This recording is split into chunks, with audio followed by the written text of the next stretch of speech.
Mummy ખાવાનું આપને ખાવાનું અત્યારે ક્યાં બનાવ્યું છે? હું બનાવું ત્યારે આપું, અત્યારે ઘાસ તો લઈ નથી પ્રાઇમસમાં. 1 તારીખ છે ને એટલે કેરોસીન દિયે જાય તો હું લઈને આવું, પછી થોડા ખાવા બનાવીને આપું ને તો ધક્કા ખાવા પડશે આપણે જઈશ.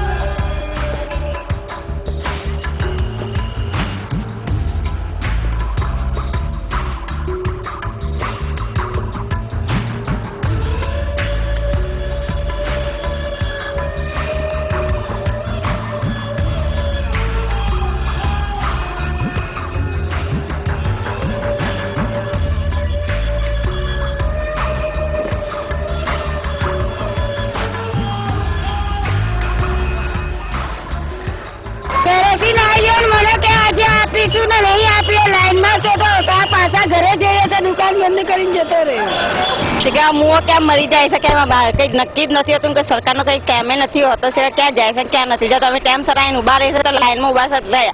સર, રાશનની દુકાનમાંથી ગ્રાહકને તોલ માપમાં ઓછું મળે તેવી ફરિયાદ આવે તો તમે કેવા પગલાં લો છો?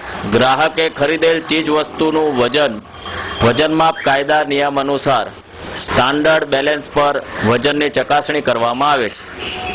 આ ચકાસણીમાં જો વજનનો જથ્થો ઓછો જણાઈ આવે તો દુકાનદાર સામે વજન માપ કાયદાની કલમ 39(2) ના ભંગ બદલ કાયદેસરની કાર્યવાહી કરવામાં આવે છે. પણ લોકોને તો બૂમો પાડવાની આદત છે કે આ તો સરકારી દુકાન કહેવાય અને સરકારી દુકાનમાં કે દુકાનદાર ઓછું આપે, પણ આપણે નજરે જોઈએ તો સાચું માનીએ તો આપણે 2 લીટરના માપિયાથી માપીને જોઈએ શું દુકાનદાર ખરેખર કેરોસીન ઓછું આપે છે?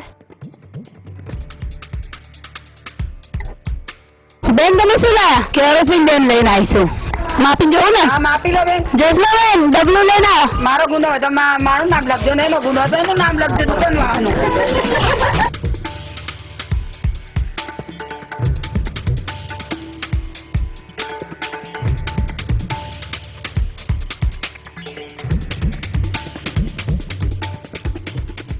બેન, તમે કેટલા લીટર લાયા હતા? હા બેન, 5 લીટર કીધું હતું. કેટલા લીટર નીકળ્યું? આ 4 લીટર ને કહ્યું બેન.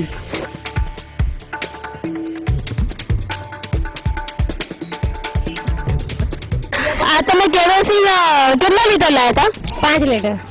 તો પૂરું 4.5 લીટર નથી તો તમને આટલું ઓછું મળે તો તમે કોઈ દિવસ અરજી નહીં કરતા? બધી બહેનો ભેગી થઈને કરે તો અમે તૈયાર છે અરજી કરવા.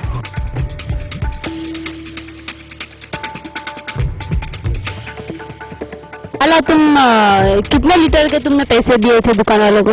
5 लीटर के. और तुम्हारा कितना लीटर मिला? 4 લીટર. હવે ભાઈ, રાશનની દુકાનમાંથી જે તમે કેરોસીન આપો છો તો લોકો એવું માને છે કે તે ઓછું હોય છે, આનું કારણ શું? ઓછું નથી હોતું પણ ડબ્બા નાના મોટા હોય છે. 5 લીટરનો હોય, હવે ધારાનો બી હોય છે અને મોટા 10 લીટરના 12 લીટરના બી હોય છે. તો અમુક ભરાય, અમુક ના ભરાય, અમુક ગરમીના કારણે ડબ્બા ફૂલેલા બી હોય છે. એવું નથી હોતું કે રાશનવાળા ઓછું હાલે છે. હા, નથી હોતો થોડું ઓછું તો આવે જ ને, 200-250 ગ્રામ તો ઓછું આવે જ છે. તો એનું કારણ શું ભાઈ? એનું કારણ શું કે કમિશન નથી અમારું. 20 પૈસા કમિશન છે, એમાં પણ ગાડીવાળા ઘટ આપે છે, મૂડીમાં વધારે પૈસા લે છે, તો પછી તમારે ક્યાંથી પૂરું કરવાનું? ખરેખર દુકાનદાર કેરોસીન 1 લીટર ઓછું જ આપે છે. જો દુકાનદાર બધા જ ગ્રાહકોને 1 લીટર કેરોસીન ઓછું આપતો હોય તો દુકાનદાર પાસે કેટલું કેરોસીન બચે, અને આ બચેલું કેરોસીન ક્યાં જાય છે તે તો આપણને ખબર જ છે. તો પણ આપણે અરજી કરવામાં અચકાઈએ છીએ અને આ અચકામણનો ફાયદો સીધો દુકાનદાર લઈ જાય છે.